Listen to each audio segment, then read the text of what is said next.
So, what if Google pulled an Apple and Samsung when it comes to their Pixel 10 series? As yes, it seems the Google Pixel 10 has already leaked in details that don't call out for much to really celebrate. Apple's iPhone 17 series gets some dummy treatment to reveal a few new tidbits. Samsung seems to not have made much of an improvement in endurance when it comes to the Galaxy S25 Edge. iOS 19 is reportedly the biggest improvement in Apple's software in pretty much a decade, and we spend some quality time with the Xiaomi 15. I'm Jaime Rivera, and wow, today's 5 topics were harder to condense than expected. This is Tech Briefing. The official news today begin with my initial impressions of a phone I didn't expect to like as much as I do. This is the Xiaomi 15, and for anyone looking for a small flagship without compromise and at a more aggressive price, this is it. Yes, it's no Ultra, but that's precisely the point. Anyone looking for a more minimal device with most of that power has a pretty good alternative here. The design remains as minimal as last year, but with improvements in the build for added durability, from the wraparound approach of the aluminum frame to Xiaomi's layer of shield glass 2 in the front. Inside we have a Snapdragon 8 Elite, options for 12 or 16 gigs of RAM, and storage that goes from 256 to up to 1 terabyte. The battery is then larger than what you get on the Galaxy S25 Ultra with much faster wired charging at 90 watts and 50-watt wireless in addition to 10 in reverse, though yeah, no charging accessories in the box this time. Then there's the fact that these 3 50-megapixel cameras are tuned by Leica, which have proven to be class-leading in color and character. I love it when companies can make their base models not feel like some sort of consolation prize, and this is one of the best examples. About the only thing I'd fix is HyperOS, which sure is a lot more like Android than before, but still with some inclinations of iOS that I'm not necessarily a fan of. Now, if only it were sold in more regions, because we do hear of options starting at $1,000 or less in some areas. I'm curious to know what you think about this phone in the comments. Let's begin with the first of 2 segments for Apple, as its software changes will apparently be interesting this year. Apple is reportedly planning a major redesign for iOS 19, iPadOS 19, and even macOS. Reports call this as big as iOS 7 and macOS Big Sur, so yeah, that sounds like a lot. According to Bloomberg, this update will bring a more consistent look across all Apple devices, with changes to icons, menus, apps, windows, and system buttons. Apple also aims to simplify navigation and controls, making this more than just a visual refresh, and one that we've been asking for since day one, as there are just too many steps to do anything on iOS. Now, elements of its design are reportedly inspired by visionOS, with its rounded icons and translucent effects, even if the plan is not to make it a direct copy. Sources claim that Apple's intent with the fresh design is to generate a new excitement and shift a bit of the attention away from Apple Intelligence, which, yes, has not been getting the best reaction with its recent delays of the new Siri.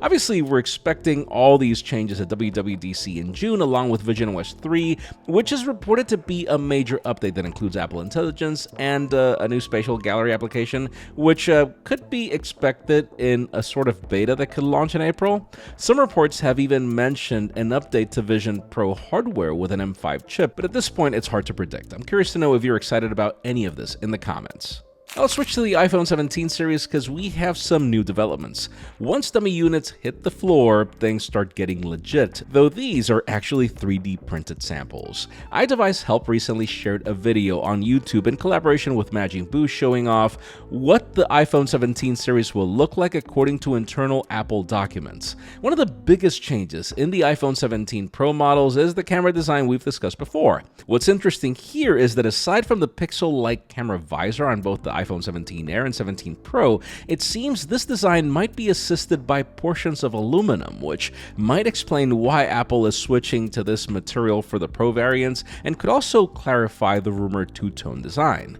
Now, once you look into elements like thickness, yes, the Air is a lot thinner than any other iPhone, but if we're honest, it's hard to consider this a big deal when you have a look at devices from Oppo and Honor with what they've been doing with foldables. And also with a chassis that thin, it's questionable questionable if we're getting MagSafe or not. But then every other change in this design is welcome regardless. Now the Pro, on the other hand, is apparently even thicker than it is now, so that could signify a larger battery. Now as for the base model, the dummy shows that not much has changed, though the camera module is slightly thicker. So we could be getting bigger sensors, who knows? Now I'm curious to know if any of this is exciting for you in the comments. Now let's switch to Samsung, as new reports don't necessarily paint a pretty picture for the Galaxy S25 Edge. The device remains set to possibly launch next month, and new leaks have revealed details on its size, weight, and battery size, but yeah, the latter does not seem to be that lovely. A recent certification in Denmark confirmed that the Galaxy S25 Edge will barely have a 3900 mAh battery, which, yes, is even smaller than what we get on the Galaxy S25. This is likely due to the phone's slim design, as it will be just 5.8 millimeters thick, but then that means there's no silicon carbon technology. That said, yes, we know that the Snapdragon 8 Elite has proven to be a great performer and endurance. Other specs are pretty much then a dual confirmation with 12 gigs of RAM, 120Hz refresh rate on the display, 25-watt wired charging, and the cameras we've already discussed, with a primary at 200 megapixels. Now, as for the dates, set your calendar for April 15th as a possibility, with a price range that could be over $1,000. We hear 1,100 in some areas, and we're curious if you would pay that amount for a slimmer phone with less cameras in the comments. And finally, for the most interesting news today, let's talk about Google and the Pixel 10. And listen, I know we're so close to the Pixel 9a, but it's about that time for the rumors to begin for the next phones. The first renders of the device have already been leaked, and well, let's just say you've kind of seen this before.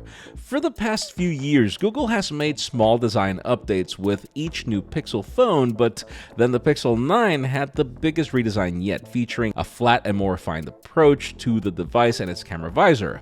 It looks like Google liked this design so much that, well, it won't really change much. Once you look into the leaked dimensions, the device will apparently be just as tall and wide, but a hair thicker than the Pixel 9, with a camera hump that also protrudes a bit more. Actually, the only other change is that the SIM tray will apparently be moved from the bottom to the top in order to make space for another speaker grill. Yes, this could mean that the existing cases might fit, but the grill change might stand in the way of that. Maybe the biggest change is the possibility of a third camera, which is visible in the renders.